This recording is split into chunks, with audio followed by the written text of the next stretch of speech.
Ever wonder what the real key to a successful company is? Like, what if it's something kind of obvious, but we've been missing it? Well, today we are diving deep into innovative leadership strategies from women in the C-suite. And this research, let me tell you, it is eye-opening. Yeah. It really makes you think, what if the secret to unlocking some next-level innovation and even, yes, profits, has been scaring us right in the face? It is fascinating how this research really flips the script on how we think about what makes a company successful. Right. You know, for the longest time, we've always thought about these big mergers and acquisitions as like this sign of success. But this document, it highlights how companies that have more women in charge, they're actually moving away from that old way of thinking. Okay, that is interesting, because it's not like they're, afraid of taking risks or anything. It seems more like they're just, more deliberate about where they're putting their energy and resources. Exactly. The research actually suggests that women leaders are more likely to prioritize putting money into their own internal research and development. It's more like playing the long game. Build up the company's knowledge and expertise from the inside out, and that creates a culture of innovation organically. In that approach, it seems to be paying off, right? Like the document mentions companies with more diverse leadership teams, specifically with more women in leadership, they're just straight up more profitable. So, what's the connection there? So it's not just one thing, but a bunch of things that, honestly, women often bring to the table. Like one big one is this idea of diversity of thought, which obviously leads to better decision-making overall. When we've got a leadership team and they've got all these different perspectives, they've all got different experiences to draw on, you're just more likely to spot those potential problems before they become huge issues, right? But also, you're more likely to see those opportunities that maybe a less diverse group would completely miss. Totally. It's like having more players on your team who are actively looking out for, well, let's be honest, everyone has blind spots. Exactly. And it's so valuable to have people who can spot them for you. And that diversity of thought, it's not just helpful when you're brainstorming or whatever. It can actually lead to a much deeper understanding of your customer base, which, come on, in today's world, that is absolutely critical. That's huge. Yeah. Makes total sense. Now, the document, it also spends some time unpacking this idea of emotional intelligence, and it even calls it a leadership superpower. Yeah. Honestly, that always seemed like kind of a vague concept to me. Like, how do you even measure that? And more importantly, how does that translate into actual tangible results? Oh, I love that question. And yeah, to be fair, it's one of those things that can sound kind of fluffy, but the research actually provides some really interesting and concrete answers. Because you see, emotional intelligence, it's not just about being nice or trying to create some kind of super touchy-feely vibe at work. Right. It's about being smart with your emotions, understanding them, managing them, and being able to recognize those emotions in others. And that impacts everything, how you communicate, how you handle conflict. It's like you can't separate that from literally anything you do at work. Exactly. So, okay, give me an example. How does a leader like Gillian Tomlinson, who's mentioned in the material, actually use emotional intelligence? Paint me a picture. Sure. So the research talks about how Tomlinson used this thing called the DISC framework, and it's all about improving team dynamics. It helps you figure out different personality types, communication styles, that kind of thing. So as a leader, you can adjust how you approach each person on your team, and that helps everyone work together better, be more productive. Okay, that makes a lot more sense. So instead of this vague idea of emotional intelligence, we can think about it as this set of tools and techniques that anyone can learn and, more importantly, actually use. Exactly. And then everyone benefits. And the benefits, oh man, they're huge. And like you said, it's not just about everyone being happy. It's about creating a workplace where people are more effective, they get more done, and they do it better. And that actually reminds me of something else that really stood out to me from this research. This idea of moving away from celebrating individual achievements and instead focusing on wins for the whole team.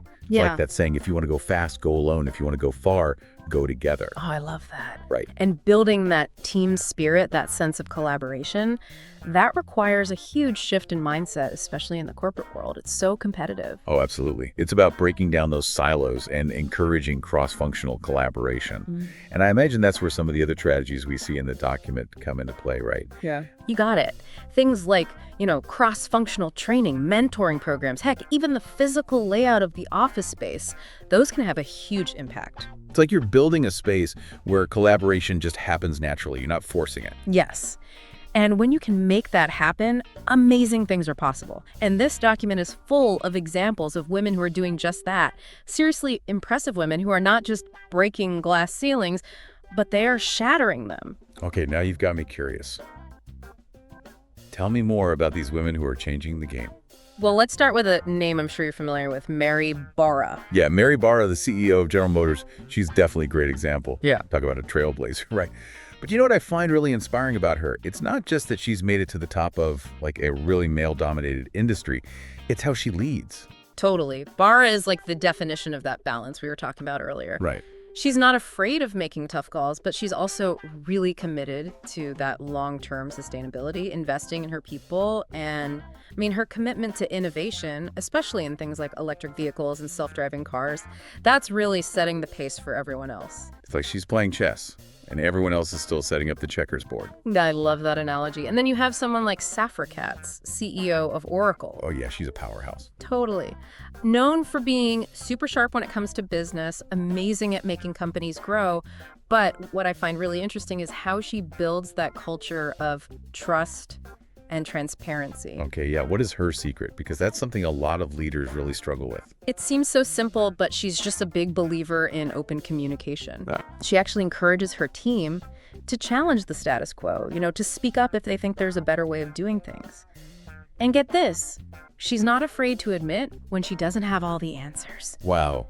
That vulnerability coming from the top, that's huge. And it makes a really big difference in building trust and empowering employees at every level. It's like she's saying, we're in this together. Let's just be honest with each other and figure it out. Yeah. Which leads me to another incredible leader in this research, Rosalind Brewer. Oh, yes. The CEO of Walgreens Boots Alliance. Her story is so inspiring because she's so open about the challenges she's faced as a Black woman, rising through the ranks in the corporate world. She is such a great example of resilience. Staying true to yourself, your values, even when things get tough. And she's really open about the fact that those experiences, they've shaped her leadership, especially that focus on empathy and mentorship. Which makes so much sense when you think about it like that. Absolutely. It seems like all of these women have had to overcome their own unique challenges to get where they are.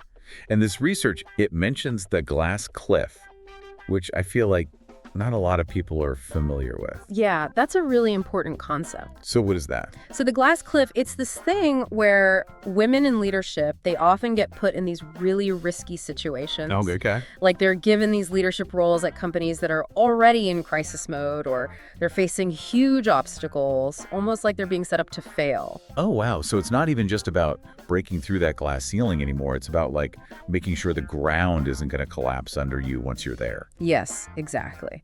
And that is where those concrete strategies we talked about, targeted development programs, sponsorships, and addressing those hidden biases that are still everywhere. Oh, yeah. Unconscious bias is so real. It is. It's everywhere, and we have to root it out. So it's about creating systems where women have what they need to not just survive in those leadership positions, but to be amazing. Yes. To thrive. And this is something that's important for everyone to understand. Right. It's not a women's issue. Not at all. This isn't about turning it into some battle of the sexes. It's about creating a space that's fair and inclusive, and that's good for everyone. Because when women are at the table and their voices are heard, that's when you see real innovation. The decision-making is better, and it makes for a better, more successful world for all of us. It's like a win-win for everyone. So how do we actually get there? How do we go from talking about this to actually making gender diversity a reality? That's the million-dollar question, right? But the great thing is, this document, it doesn't just point out the problem. It actually gives us some steps we can all take to create change. And it doesn't matter if you're a man or a woman, CEO, or just starting out. Okay, I'm ready. What can our listeners do? The first thing is to just be an ally. If you see bias happening, say something about it, even if it's awkward. Yeah, don't be a bystander. Exactly. We need to challenge those outdated ideas about what a leader is supposed to look like or sound like. It's like we need to rewrite the rules for what a leader looks like, how they act. Completely. And it goes beyond just like calling out bad behavior when we see it, right? Yeah. We also need to celebrate the wins. Highlight those women who are already out there leading in these really cool and innovative ways. We got to use whatever platform we have to make their voices heard. Yes. 100%. Yes. Let's make this the new normal, not treat it like it's some weird anomaly. And I think that's something each of us can really impact. Doesn't matter what your job title is or what industry you're in. Exactly. Like, support the companies that are making gender diversity a priority. Look at their leadership, their board of directors. Are they walking the walk? And don't be afraid to ask the tough questions, hold their feet to the fire a little about what they're doing to make a real difference. It's so true. Like, you vote with your dollar, and we've got more power than we think to change things through what we buy and even where we choose to work. Absolutely. And then, thinking smaller scale, there are things you can do every day. Mentor women in your workplace, sponsor them, really advocate for their ideas when you're in meetings, and make sure they're getting the recognition they deserve. All such great advice. It's about being mindful. Right. Like, even those small gestures can make a big difference over time. Totally. And, this isn't just about some abstract idea of fairness, although that's definitely a huge part of it. This is about tapping into all this incredible talent and innovation that's been ignored for way too long. Which ultimately makes everything better for everyone. Okay, before we wrap up, I want to circle back to something you mentioned earlier about outdated leadership playbooks. Like, when you see how well companies with more women in charge are doing, it really makes you think, are there other traditional leadership models that are actually holding us back? It's a great question. Like, if being more collaborative, more empathetic, more inclusive, if that gets better results, then what does it say about the old command and control style that we've seen in so many places? It really challenges you to rethink everything, doesn't it? Yeah. Which I think is the perfect note to end on. Yeah. So if you're listening and feeling inspired, ask yourself, what outdated leadership playbooks are you ready to toss out? What kind of leader do you want to be? Love that. The future is not about clinging to the old ways, it's about evolving. And that's something we can all do together. Couldn't agree more. Well, this has been an incredible deep dive. Thanks for joining us. Anytime. Until next time. Keep learning, keep questioning, and keep fighting for that better, more equitable future. And we'll catch you on the next deep dive.